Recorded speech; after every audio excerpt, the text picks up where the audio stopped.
You are listening to The Vocal Technologist. Spoken tech for your ears. Welcome back, everyone. Today we're unpacking some really fascinating stuff from the front lines of digital marketing, content, and, well, how people actually behave online. Yeah, there's a lot happening. The landscape's shifting pretty fast. It really is. Our goal here is just to pull out the most important, maybe surprising bits so you can get up to speed quickly. Let's do it. Okay, so first off, let's talk scale. Video ad spending in the U.S. It's heading towards what, over $108 billion? That's the projection. Yeah, huge numbers. Absolutely huge. Yeah. But then you look at traditional production costs, right?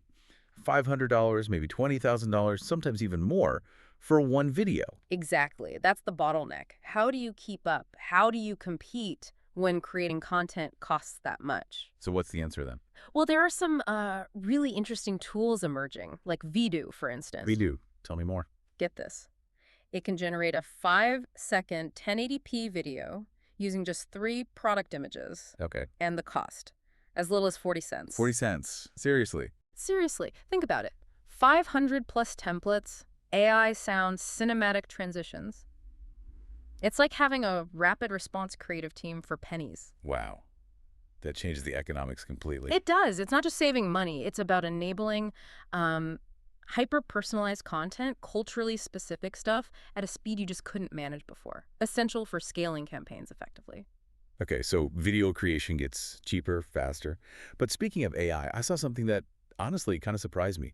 Most AI-generated ads, they fail. Oh, absolutely. It's a huge issue. Why is that? Yeah. You'd think AI would be getting better. It boils down to them all sounding, well, the same. Very robotic, very focused on technical specs.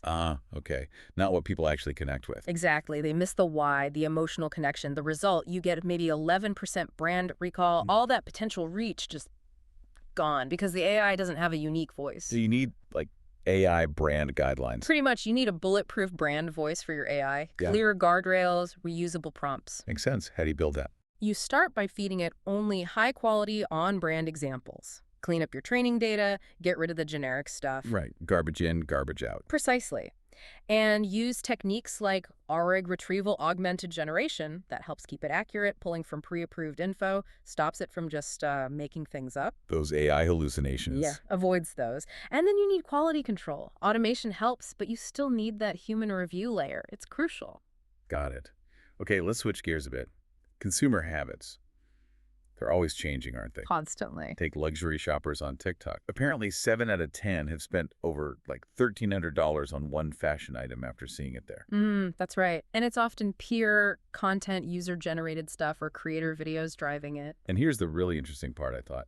Most of them don't buy right away. They save the content. Yes, that's a key shift. They Yeah. discover, they save, they consider, then they buy later. So how are brands tapping into that? Well, look at Lowe's. They've built this creator network, over 17,000 influencers. Even Mr. Beast is involved. Mr. Beast and Lowe's. Okay. Yeah, they're turning DIY content directly into sales with shopping links embedded. Mr. Beast has a storefront with tools from his projects.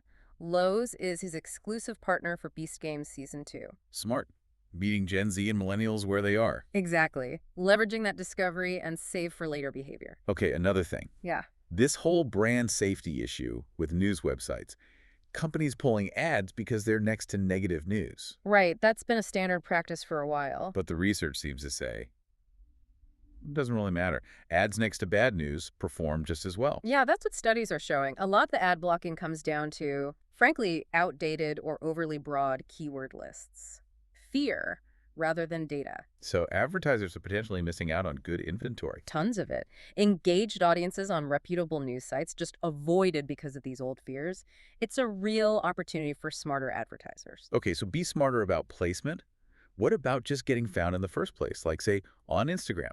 Good question. Basic stuff, but often missed. You need keyword-rich captions. Always use alt text on images. Alt text, right. Accessibility, but also searchability. Exactly. And use text overlays on reels and images titles, key phrases people might search for. And refresh your bio with relevant keywords, too. Make it easy for Instagram search to find you. Solid advice. And quickly, you mentioned offers before. Yeah. Particularly for B2B. Yeah, the offer is key. It needs to solve a problem that's painful for the buyer, urgent, something they recognize they have, and ideally something that's expensive for them not to solve, And pricing. based on the value you deliver, not just your costs. Makes sense. Okay, one last quick actionable tip from the sources. How about low stock alerts in emails? Instead of just back in stock, create urgency by saying, hey, this item you liked is almost gone. Ooh, I like that. Creates real FOMO. Definitely. So it's clear. The digital world, it just keeps moving. Advertising, content, consumer behavior, it's all evolving. Being adaptable is, well, it's everything. It really is.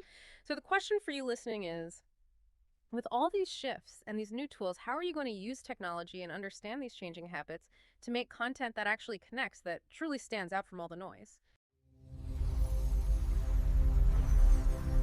Spoken Tech for your ears.